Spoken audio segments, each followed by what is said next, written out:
नमस्कार, जी पंजाब हरियाणा हिमाचल के morning show good morning जी में आप सभी का स्वागत है। मैं हूं आपके साथ मोनिका ठाकुर। बुलेटिन में विस्तार से खबरें लेंगे, लेकिन उससे पहले आज की बड़ी खबरों पर रुख डाल देते हैं। आज कौन कौन सी जो खबरें हैं वो सुर्खियों में रहने वाली हैं, डिटेल्स आपको उन खबरों की देंगे। लेकिन सबसे पहले आज की पहली बड़ी खबर जो है वो पठानकोट आतंकी हमले से रिलेटेड है। आपको बता दें कि लगातार जो है एसपी सलविंदर पर सवाल खड़े हो रहे हैं। एनआईए लगातार उनसे पूछताछ कर रही है। इसके साथ साथ आपको बता दें ये सवाल खड़े हो रहे हैं कि रात के वक्त सलविंदर के दरगाह जाने को लेकर आखिर उनका मकसद क्या था। रात को जो है वो दरगाह गए थे, आखिर ऐसा क्यों किया कि रात के वक्त ही वो दरगाह गए हैं। तो कहीं ना कहीं सवाल लगातार हो रहे हैं। उसके साथ साथ ये भी बता दूं कि एनआईए एसपी उनके दोस्त और कुक से भी पूछताछ कर रही है। तो जो कड़ी दर कड़ी है उन्हें जोड़ा जा रहा है। इसके साथ साथ ड्रग डीलर हो सकते हैं राजेश, इस तरह के आरोप भी निकल रहे हैं। और कहीं ना कहीं उनके जो दोस्त हैं, एसपी के दोस्त हैं राजेश, उन पर भी सवाल खड़े हो रहे हैं। और सलविंदर और राजेश वर्मा के बीच सांठगांठ का पता लगाने की कोशिश लगातार जो है वो एनआईए की तरफ से की जा रही है। चलिए दूसरी बड़ी खबर का रुख करते हैं। नांदेड़ साहिब जाएगी श्रद्धालुओं से भरी ट्रेन। आनंदपुर साहिब से नांदेड़ साहिब तक की तीर्थ यात्रा। तो श्रद्धालुओं के लिए एक बड़ी खबर आपको बता दें कि सांसद चंदू माजरा और मंत्री मदन मोहन मित्तल भी यहां पर मौजूद रहेंगे। 1000 श्रद्धालुओं को नांदेड़ साहिब लेकर ये ट्रेन जाएगी और रेलगाड़ी के 15 डिब्बे जो हैं वो यात्रियों के लिए होंगे। चलिए अगली बड़ी खबर का रुख कर लेते हैं। आज होगा चंडीगढ़ के मेयर का चुनाव। जी हां, आज जो है वो चंडीगढ़ के अगला मेयर कौन होगा इसके लिए चुनाव होंगे। आपको बता दें कि 11 बजे से जो है वोटिंग शुरू हो जाएगी। और आपको बता दें कि कांग्रेस और बीजेपी जो हैं वो आमने सामने होंगे। और 11 बजे से वोटिंग होगी तो दोपहर को नतीजे भी आ जाएंगे। और आपको बता दें कि निगम में 26 चुने हुए पार्षद हैं, जबकि 9 पार्षद नॉमिनेटेड हैं। चलिए अगली बड़ी खबर का रुख करते हैं। हिमाचल से है। आय से अधिक संपत्ति के मामले में आज जो है सीबीआई दस्तावेज की कॉपी और एफआईआर की कॉपी जो है वो मुख्यमंत्री वीरभद्र सिंह को सौंप सकती है। जी हां, आपको बता दें कि याचिका डाली गई थी मुख्यमंत्री की तरफ से। और अब जो है सीबीआई आय से अधिक संपत्ति के मामले में दर्ज एफआईआर की कॉपी और दस्तावेजों को लेकर दिल्ली हाई कोर्ट में उन्होंने याचिका जो लगाई थी, अब उसके बाद जो है उनको एफआईआर की कॉपी सौंप दी जाएगी। चलिए अगली बड़ी खबर का रुख करते हैं। महबूबा के हाथ होगी जम्मू एंड कश्मीर की कमान। आपको बता दें कि पिता के निधन के बाद महबूबा मुफ्ती हो सकती हैं जम्मू कश्मीर की अगली मुख्यमंत्री। आपको बता दें कि पीडीपी ने महबूबा को मुखिया चुन लिया है और पीडीपी ने राज्यपाल को एक पत्र भी भेजा है। कल ही महबूबा के पिता मोहम्मद सईद का निधन हुआ था, जिसके बाद अब जो है ये कयास लगाए जा रहे हैं कि जम्मू कश्मीर की अगली जो मुख्यमंत्री हैं वो महबूबा मुफ्ती हो सकती हैं। चलिए आगे बढ़ते हैं, तफसील से खबरें लेते हैं। एनआईए ने गृह मंत्रालय को पठानकोट हमले की जांच रिपोर्ट सौंप दी है। जांच एजेंसियों को शक है कि आतंकी 2 गुटों में दाखिल हुए थे और उन्हें एयरबेस के अंदर मदद मिली थी। एनआईए की टीम एसपी सलविंदर सिंह और उसके कुक को लेकर लगातार पूछताछ भी कर रही है। पठानकोट आतंकी हमले की जांच एसपी सलविंदर सिंह से शुरू हो रही है और एसपी सलविंदर सिंह पर ही खत्म हो जाती है। जांच agency NIA SP Salwinder Singh और उसके कुक को एक बार फिर से घटना वाले स्थान पर लेके गई, जहां आतंकियों ने एसपी से गाड़ी छीनी थी। वहीं पठानकोट आतंकी हमले के बारे में समय पर सूचना देने के मामले में एसपी सलविंदर सिंह को क्लीन चिट दे दी गई है। ये जानकारी सूत्रों से आई है। हालांकि पंजाब पुलिस और एनआईए इस बात की जांच करते रहेंगे कि आखिर सलविंदर सिंह रात के वक्त दरगाह क्यों गए थे। सिर्फ इतना ही नहीं, पंजाब पुलिस सलविंदर सिंह से जुड़े हर उस शख्स की जांच कर रही है जो उस रात उनके साथ था। सो इस आतंकी हमले की जांच फिलहाल एसपी सलविंदर सिंह के इर्द गिर्द ही घूम रही है। अजय महाजन, जी मीडिया, पठानकोट। भारत ने कहा है कि पठानकोट आतंकी हमले के बाद सीमा पार आतंकवाद फिर मुद्दा बन गया है और कार्रवाई पर गेंद अब पाकिस्तान के पाले में है। वहीं पाकिस्तान मीडिया की खबरों के मुताबिक पाकिस्तान ने कार्रवाई शुरू कर दी है और 72 घंटों में इसके नतीजे सामने दिख जाएंगे। पठानकोट हमले में एनआईए ने अपनी जांच का दायरा बढ़ा दिया है। अब जांच इस एंगल पर की जा रही है कि क्या आतंकवादियों को पठानकोट एयरबेस के अंदर से कोई मदद मिली थी। सूत्रों के मुताबिक आतंकियों के 2 ग्रुप को एयरबेस के अंदर की जानकारी थी। आतंकियों को पता था कि पठानकोट एयरबेस में मीटिंग पॉइंट कहां पर है। अब शक जताया जा रहा है कि एयरबेस की पहले से रेकी की गई थी। एनआईए की जांच में अब एयरबेस के अंदर से मदद मिलने की बात को भी चेक किया जा रहा है। वहीं एनआईए गुरदासपुर के एसपी सलविंदर सिंह से भी लगातार पूछताछ कर रही है। सूत्रों के मुताबिक आतंकवादियों के सलविंदर का अपहरण किए जाने के दावे पर भी सवाल उठ रहे हैं। वहीं रक्षा मंत्री मनोहर पर्रिकर ने पठानकोट ऑपरेशन में एनएसजी के ऑपरेशन को लेकर उठाए जा रहे सवालों को सिरे से खारिज कर दिया। who were operating there were army people, army commandos only, but in NSG dress.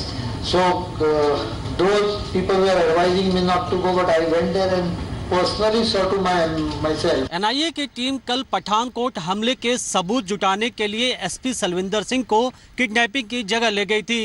NIA इस पूरे घटना की रिक्रिएशन कर रही है ताकि ये पता चल सके कि आतंकी कहां से दाखिल हुए थे। आतंकी हमलों से कोई सबक नहीं लिया जाता। फिरोजपुर बॉर्डर की सतलुज नदी के साथ लगती फेंसिंग लाइन कई जगहों से टूटी हुई है, लेकिन इसे लेकर कोई भी गंभीर नजर नहीं आ रहा। टूटी हुई ये फेंसिंग लाइन, ये तस्वीरें हैं फिरोजपुर बॉर्डर के साथ लगते सतलुज दरिया के पास की। तस्वीरें बेशक कुछ धुंधली हो, लेकिन बेहद डराने वाली हैं। और ये टूटी हुई फेंसिंग शायद किसी और बड़े आतंकी हमले का इंतजार कर रही है। बहुत समय बीत जाने के बाद भी इस टूटी हुई फेंसिंग की तरफ किसी का ध्यान नहीं। बस्ती रामलाल, हुसैनीवाला, गजनीवाला, ये वो इलाके हैं जहां बाढ़ की वजह से फेंसिंग लाइन टूट गई, लेकिन अभी तक इसकी मरम्मत नहीं करवाई गई। जहां हम खड़े हैं ये है फिरोजपुर के टापू चौकी का एरिया, जिसके पास सतलुज दरिया चलता है और इसी एरिया में फेंसिंग लाइन बिल्कुल टूट चुकी है।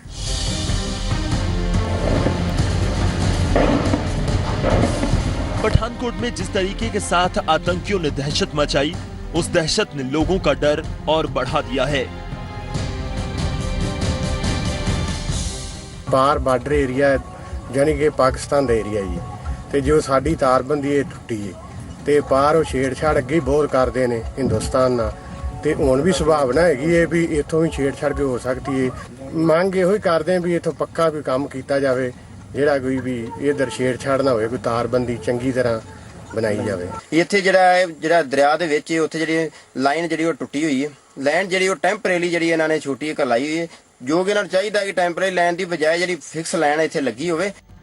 इसके साथ ही पंजाब की सीमा के साथ लगते गांव और कस्बों में पाकिस्तानी मोबाइल नेटवर्क भी आ रहा है, जिसके साथ किसी भी समय कोई शख्स नापाक हरकतों को अंजाम दे सकता है। जहां एक तरफ टूटी हुई फेंसिंग लाइन और सतलुज दरिया का एरिया घुसपैठियों के लिए एक रास्ता बन सकता है, वहां दूसरी तरफ पाकिस्तान के मोबाइल टावरों के आ रहे सिग्नल भी कहीं ना कहीं खतरे की घंटी खड़का सकते हैं। पर जब सुरक्षा का सवाल पंजाब पुलिस के अधिकारियों से पूछा गया तो उन्होंने सुरक्षा को लेकर कई दावे कर दिए। फेंसिंग लाइन ਦੇ ਨਾਲ ਜਿਹੜੀ ਹੈ ਉਹ ਪਹਿਲਾਂ ਹੀ BSF ਜਿਹੜੀ ਆ ਉਹ ਦਿਨ ਰਾਤ ਪੈਟਰੋਲਿੰਗ ਕਰਦੀ ਆ। ਉਹਨਾਂ ਦੀ ਕਾਫੀ ਸਖਤ ਨਜ਼ਰ ਆ ਉਹਨਾਂ ਲੋਕਾਂ ਦੇ ਉੱਤੇ ਜਿਹੜੇ ਲੋਕ ਉਹਨਾਂ ਦਾ ਆਪਣਾ ਖੁਫੀਆ ਵਿਭਾਗ ਵੀ ਉਹਨਾਂ ਪਿੰਡਾਂ ਦੇ ਵਿੱਚ ਬਹੁਤ ਸਖਤੀ ਨਾਲ ਔਰ ਖੁਫੀਆ ਨਿਗਰਾਨੀ ਰੱਖ ਰਿਹਾ।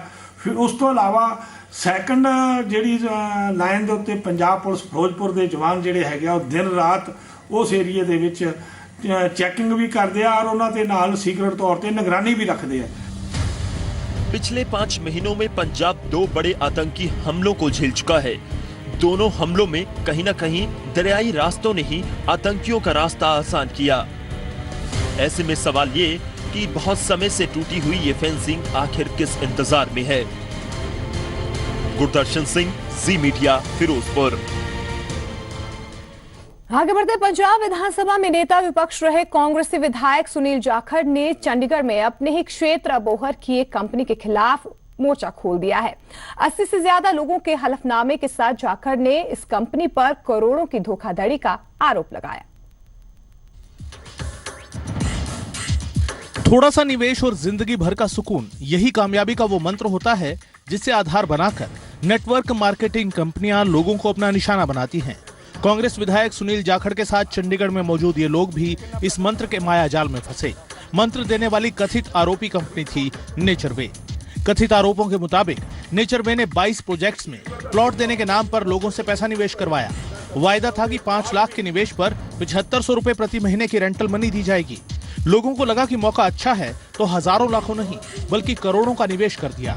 पर अब चेक नहीं बल्कि चेक एंड मेट यानी शह और मात की चाल लोगों को समझ आ रही है। दोस्त ने पैसे लाए सी 12.5 लाख, ਉਹਨੂੰ ਦੇਖ ਕੇ ਮੈਂ ਲਗਾਤੇ। मैं रिटायर्ड एम्प्लॉई हैं, मैं कहा चल पैसे आए लैंड, मैं 25 लाख लगाए। यूनिवर्सिटी के नाम पे लोगों को अट्रैक्ट करके और वहाँ पे जो प्रॉपर्टी बेची गई, उसके बाद वो पता चला कि इतने प्लॉट बेच दिए गए कि वहाँ इनके पास जो जमीन मुश्किल से होगी तो 1000 लोगों को भी नहीं दे सकते ये प्लॉट, लेकिन क्लाइंट इनके 24,000 तक पहुँच गए। इन्होंने टोटल प्रॉपर्टी के नाम पे कलेक्टिव स्कीम चलाई पूरी तरह से और पैसे बहुत सारे इकट्ठे कर दिए। जब लोगों ने 2 किस्त 3 किस्त भरी, 1 किस्त भरी किसी ने, जब वहाँ पता चला जो कंपनी ने लिख के दिया था कि हम 11 महीने बाद आपको मैपिंग देंगे, प्लॉट नंबर देंगे, सारे डिटेल से देंगे, तो वो कुछ नहीं मिला। जब लोगों को नहीं मिला तो लोगों को पता चला है नहीं, तो लोगों ने किस्तें भरनी बंद कर दी। नेचरवे के रियल एस्टेट में निवेश करने वालों की फहरिस्त कितनी लंबी है अंदाजा लगाना मुश्किल है। चंडीगढ़ पहुंचे निवेशकों ने जो बताया उसके मुताबिक फरीदकोट के गांव पक्का के गुरचरण सिंह ने 10 लाख रुपए लगाए। 1 साल तक उन्हें 7500 रुपए के 2 चेक हर महीने आए, लेकिन पिछले 6 महीने में आए सभी चेक फेल हो गए। वहीं हरियाणा के महेंद्रगढ़ के महिपाल यादव के मुताबिक कीमना गांव के लोगों ने 2.5 करोड़ रुपए लगाए, जिसमें 23 लाख रुपए तो उन्होंने खुद निवेश किए। इसके साथ ही लुधियाना के राजकुमार ने नागपुर प्रोजेक्ट में 5 लाख, मोहाली के जसप्रीत सिंह और कुसुमलता ने 16 लाख, पंचकुला की सरोज बाला ने 4 लाख, पटियाला के नवदीप अग्रवाल ने 1.4 लाख का निवेश किया। वहीं फिरोजपुर के प्रकाश सिंह ने अपना 30 लाख का मकान बेचकर 16 लाख रुपए लगाए। लेकिन अब ना तो किसी को 7500 रुपए के चेक पास हो रहे हैं, ना ये बताया जा रहा है कि वो कहां जाएं। पीड़ित निवेशकों ने केस भी दर्ज करवा दिया, पर शिकायत ये है कि पुलिस मदद नहीं कर रही। पीड़ितों की माने तो नेचरवे ने पहले प्रोडक्ट सेल के जरिए नेटवर्क बनाया और फिर एजेंट्स के जरिए रियल एस्टेट में निवेश करवाया। कहा यह भी गया कि तलवाड़ा में बहुत बड़ी यूनिवर्सिटी बनाई जा रही है। कंपनी के ही एक पूर्व मुलाजिम के मुताबिक तलवाड़ा और नागपुर के प्रोजेक्ट्स में 24,000 से ज्यादा लोगों ने 1 लाख से लेकर 80 लाख तक का निवेश किया है। तो ये डायरेक्शन थी कि जो भी क्लाइंट आए उसको वहां भेजते रहो, तो मैं वही करता रहा। ज्यादातर क्लाइंट्स आए वापस की, पहले तो पुलिस सुन रही थी, पुलिस सुन नहीं रही, अब क्या हो गया है। मेरा एक ही सजेशन था हमेशा अपने बॉस को कि सर आप इनके एडजस्टमेंट्स कर दीजिए, और वो कहते कि मैं एडजस्टमेंट्स कर भी रहा हूँ और उन्होंने की भी। लेकिन जो क्लाइंट्स वापस आके कहते थे कि जी मेरा तो इतना पैसा लग गया सीगा, पर ਜਿਹੜਾ ਮੈਨੂੰ ऑफर किया जा रहा प्लॉट ਉਹਦੀ ਤਾਂ ਕੀਮਤ ਹੀ ਕੁਝ नहीं हैगी है, पर ਅਸੀਂ ਹੁਣ ਕੀ ਕਰੀਏ। ਜਿਹੜੇ ਤਾਂ ਵਿਚਾਰੇ ਚੁੱਪਚਾਪ ਆके जो हाथ चाहे वो आके चले गए, बाकी ਤੁਹਾਡੇ ਪਿੱਛੇ बैठे हैं। एंड आई एम श्योर कि ये तो कुछ 100 लोग आए हैं आज, दे आर इन थाउजेंड्स। 80 से ज्यादा लोग तो वो हैं जो कांग्रेसी विधायक सुनील जाखड़ की अगुवाई में इस धोखाधड़ी के खिलाफ सामने आए हैं। अभी कितने ही और ऐसे होंगे जिन्हें अपनी आवाज उठाने में संकोच हो रहा होगा, और कितने ही ऐसे होंगे जो इस वक्त भी कम वक्त में ज्यादा कमाने की इस धोखाधड़ी वाली दौड़ के शिकार होने की तैयारी कर रहे होंगे। कहीं आप उनमें से एक तो नहीं। जगतार भुल्लर के साथ न्यूज डेस्क रिपोर्ट, जी मीडिया, चंडीगढ़। नेचरवे की कथित धोखाधड़ी का यह मामला कुछ लाख का नहीं बल्कि हजारों करोड़ के लेन देन का है। एमडी नीरज अरोड़ा के खिलाफ जांच करने का काम डीजीपी सुरेश अरोड़ा ने आईजी क्राइम नागेश्वर राय को सौंप दी है। इसके अलावा अरोड़ा के खिलाफ दर्ज सभी 17 केसेस को भी अबोहर से चंडीगढ़ शिफ्ट कर दिया गया है। वहीं अब ये धोखाधड़ी राजनीतिक गलियारों की आवाज बनने जा रही है। कांग्रेसी विधायक ने मामले में हो रही कार्रवाई को जहां सियासी कनेक्शन की वजह से नाकाफी बताया है, तो वहीं सरकार की ओर से विरसा सिंह बलटोहा ने भी पलटवार किया। अपने इलाके के लोगों के साथ हुए करोड़ों के घोटाले की आवाज कांग्रेस के विधायक सुनील जाखड़ ने चंडीगढ़ में आकर उठाई, तो इशारों ही इशारों में निशाना सरकार पर भी लगा। सुनील जाखड़ ने कहा कि आरोपों के घेरे में खड़ी कंपनी नेचरवे के एमडी नीरज अरोड़ा पर कार्रवाई इसलिए नहीं की जा रही क्योंकि नीरज अकाली नेता शिवलाल डोडा के साथ मिले हुए हैं, और इसीलिए 17 मामले दर्ज होने के बाद भी एमडी खुलेआम घूम रहे हैं। वहीं सरकार में मुख्य संसदीय सचिव विरसा सिंह बलटोहा ने कहा कि 18 केस भी अगर दर्ज हुए हैं तो वो सरकार के ही दर्ज किए हुए हैं और जांच सही दिशा में चल रही है। ਜਦੋਂ ਪੁਲਿਸ ਦਾ ਪ੍ਰੈਸ਼ਰ ਬਣਿਆ ਤਾਂ ਨੇਚਰ ਹਾਈਟ ਦੇ ਜਿਹੜੇ ਮਾਲਕ ਹੈ नीरज अरोड़ा वो शोली और शिवलाल डोडे दे पनाह च चले गए। ਉਹਨਾਂ ਨੇ ਪੰਜਾਬ ਸਰਕਾਰ ਦੇ ਕਿਸੇ ਵੱਡੇ ਅਧਿਕਾਰੀ ਕਿਹੜੇ ਵੱਡੇ ਨੇਤਾ ਦੇ ਨਾਲ ਮਿਲ ਕੇ ਪੰਜਾਬ ਪੁਲਿਸ ਨੂੰ ਰੋਕ ਲਾਈ। ਉੱਤੇ 18 ਕੇਸ ਦਰਜ ਨੇ ਤੇ ਦਰਜ ਕਿੰਨੇ ਕੀਤੇ? ਪ੍ਰਸ਼ਾਸਨ ਨੇ ਕੀਤੇ ਨਾ, ਬਕਾਇਦਾ ਇਨਕੁਆਇਰੀ ਕਰਕੇ ਹੋਏ ਹੋਣਗੇ, ਕਿਉਂਕਿ ਜਿਹੜਾ 420 ਦਾ ਮੁਕਦਮਾ ਹੈ, ਫਰਾਡ ਦਾ ਮੁਕਦਮਾ ਹੈ, ਆਫਟਰ ਇਨਕੁਆਇਰੀ ਦਰਜ ਹੁੰਦਾ ਹੈ ਤੇ ਪੁਲਿਸ ਆਪਣੀ ਜਿਹੜੀ ਆ ਕਾਰਵਾਈ ਕਰ ਰਹੀ ਹੈ ਔਰ गिरफ्तारी के यत्न जारी ने। ऐसे लोगों को किसी कीमत नहीं बख्शा जाऊगा। जाखड़ के आरोपों की फहरिस्त यहीं खत्म नहीं हुई। उन्होंने कहा कि नेचरवे कंपनी का ऑफिस शिवलाल डोडा के फार्म हाउस में शिफ्ट कर दिया गया है और वहां मौजूद बदमाश लोगों को धमका रहे हैं। उधर वल्टोहा ने इस पूरे मामले को शिवलाल डोडा से जोड़ने को जाखड़ की घबराहट करार दिया। इन्हां इन्वेस्टर्स नूं शिवलाल डोडा दे उस शोली डोडे दे फार्म हाउस 'च बुला के लोगों को धमकाया जाता है। उस 25 पैसे या 30% अपनी पेमेंट लै लो या ਉਹਦੇ ਐਵੇਂ 'ਚ ਕੋਈ ਇੰਨੇ ਪੈਸੇ ਦੀ ਜ਼ਮੀਨ ਲੈ ਲਓ, ਨਹੀਂ ਤੁਹਾਡੇ ਨਾਲ ਵੀ ਹਾਲ ਉਹੀ ਹੋਊਗਾ ਜਿਹੜਾ ਭੀਮ ਦੇ ਨਾਲ ਹੋਇਆ ਸੀ। ਮੇਰਾ ਖਿਆਲ ਹੈ ਜੀ ਜਾਖੜ ਸਾਹਿਬ ਬੜੇ ਸੀਨੀਅਰ ਲੀਡਰ ਨੇ, ਉਹਨਾਂ ਨੂੰ ਕਈ ਤਰ੍ਹਾਂ ਦੀ ਫਰਸਟ੍ਰੇਸ਼ਨ ਹੈ। ਇੱਕ ਤਾਂ ਸ਼ਾਇਦ ਇਸ ਗੱਲ ਦੀ ਫਰਸਟ੍ਰੇਸ਼ਨ ਹੈ ਕਿ ਉਹਨਾਂ ਨੂੰ ਵਿਰੋਧੀ ਧਿਰ ਦੇ ਆਗੂ ਦੇ ਤੌਰ ਤੇ ਕਾਂਗਰਸ ਨੇ ਉਹਨਾਂ ਨੂੰ ਘਰੇ ਬਿਠਾਤਾ। ਸ਼ਿਵਲਾਲ ਡੋਡਾ ਨੇ ਜੁਰਮ ਕੀਤਾ ਹੈ, ਭੁਗਤੂ। हर गल दे विच शिवलाल डोडा नूं लियाण के खड़े कर देना, इहो जी सियासत मेरी हथ बन के बेनती, मेरे वड्डे वीर ने, मैं बड़ी उन्हां दी इज्जत करदा, इहो जी सियासत करनी बंद करन। मामले में सच क्या है और हकीकत में इस कथित घोटाले के तार कहां तक जुड़े हैं, ये तो जांच के बाद ही स्पष्ट होगा। पर एक बात तय है कि करोड़ों के लेन देन से जुड़े इस मामले ने कांग्रेस को पंजाब चुनाव से पहले एक और मुद्दा सरकार को घेरने के लिए दे दिया है। जगतार भुल्लर, जी मीडिया, चंडीगढ़। आगे बढ़ते हैं। हरियाणा सरकार की तरफ से शहीद परिवार को दिए गए मुआवजे पर विवादित बयान देने के बाद सियासी हमले झेल रहे बलवंत सिंह रामूवालिया ने अपने बयान पर सफाई दी है। उन्होंने कहा कि उनके बयान का ये मतलब नहीं था, लेकिन इसके बावजूद उन पर लगातार सियासी निशाने तेज होते जा रहे हैं। यूपी सरकार के मंत्री बलवंत सिंह रामूवालिया सचखंड श्री हरमंदिर साहिब में नतमस्तक हुए। इसके बाद रामूवालिया पत्रकारों से मुखातिब हुए। इस दौरान रामूवालिया ने अंबाला में शहीद परिवार को दी 20 लाख की आर्थिक मदद को लेकर फिर से ताना कसा। उन्होंने कहा कि मुख्यमंत्री खट्टर पशुओं के मेले में करोड़ों का इनाम देकर आते हैं, जबकि शहीद के परिवार को महज 20 लाख रुपए देकर गए। उधर हरियाणा के कैबिनेट मंत्री अनिल विज ने रामूवालिया पर पलटवार करते हुए यूपी के सीएम अखिलेश को भी नसीहत दी है। खट्टर साहब तुहानू हुण भी संग होनी चाहिदी है। जानवरां दे मेलिਆਂ ਤੇ ਇਨਾਮ देना 2-2 करोड़, ਜਿਹੜਾ ਬਾਹਰੋਂ ਜਿੱਤ ਕੇ ਆਵੇ 2 करोड़ 3 करोड़, ਉਹ ਜਿਹਨੇ ਜਵਾਨੀ ਵਾਰਤੀ, ਮਾਪਿਆਂ ਦੀ ਬੁਢੇਪਾ ਡੰਗੋਰੀ ਚਲਿਆ ਗਿਆ और भारत माता ਦੀ जय करके शहीद होया, ਉਹਨੂੰ 20 लाख दे के मुड़ गए। ऐसे आदमियों को तो मैं कहूँगा कि अखिलेश यादव ने, जिन्होंने इनको जेल मंत्री बना रखा है, ऐसे आदमी को तो जेल में ही रखना चाहिए, खुले में घूमने की इजाजत नहीं होनी चाहिए। उधर पंजाब सरकार की तरफ से दी गई आर्थिक मदद पर रामूवालिया ने कुछ भी कहने से परहेज किया।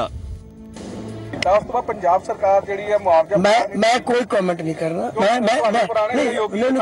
कोई तुसी जो मर्जी करो।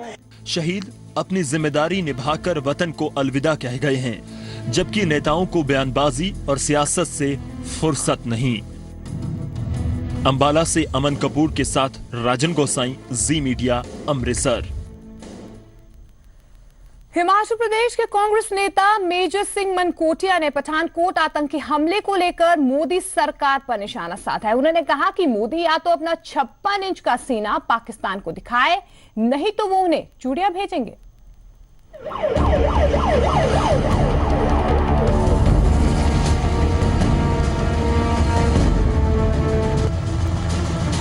पठानकोट आतंकी हमले के बाद पूरे देश में गुस्सा है।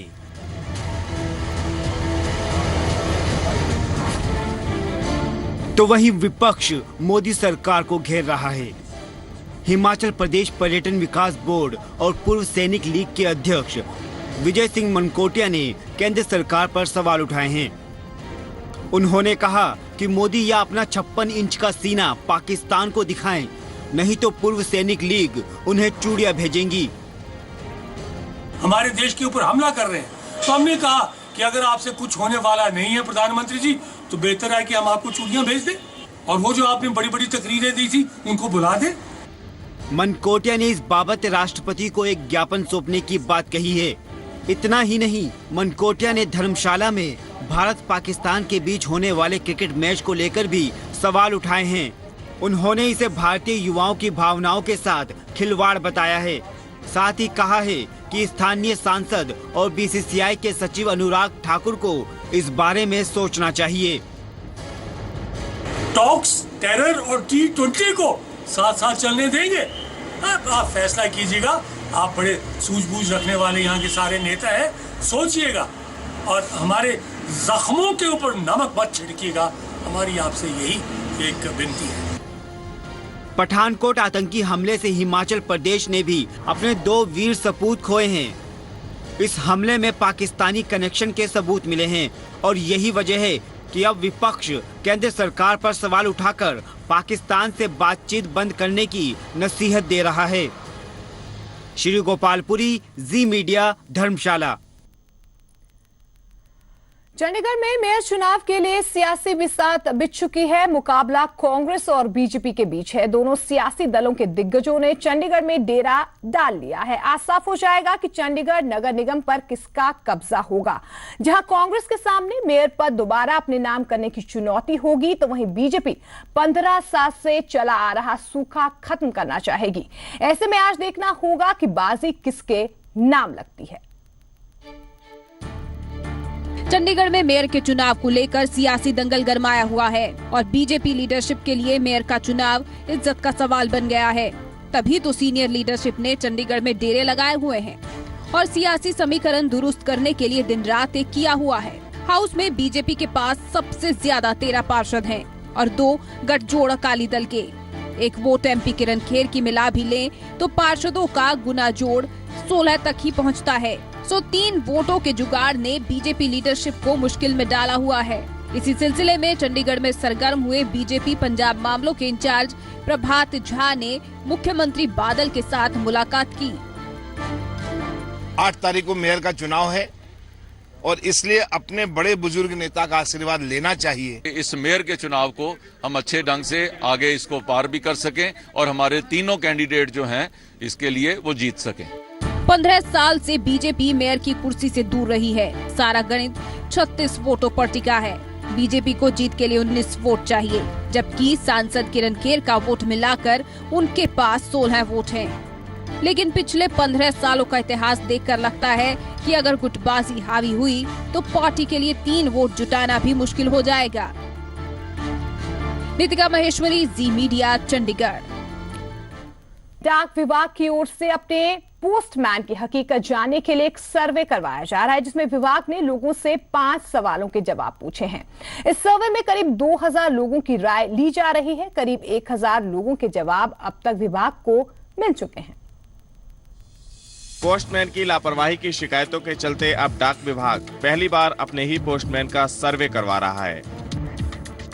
इस सर्वे में विभाग ने अपने उपभोक्ताओं से 5 सवालों के जवाब मांगे हैं। विभाग के सवाल कुछ इस तरह हैं। क्या आप अपने इलाके के पोस्टमैन को जानते हो? क्या आपके लेटर समय पर पहुंचते हैं? क्या पोस्टमैन यूनिफॉर्म में आता है? क्या आप अपने पोस्ट ऑफिस की सेवाओं से संतुष्ट हैं?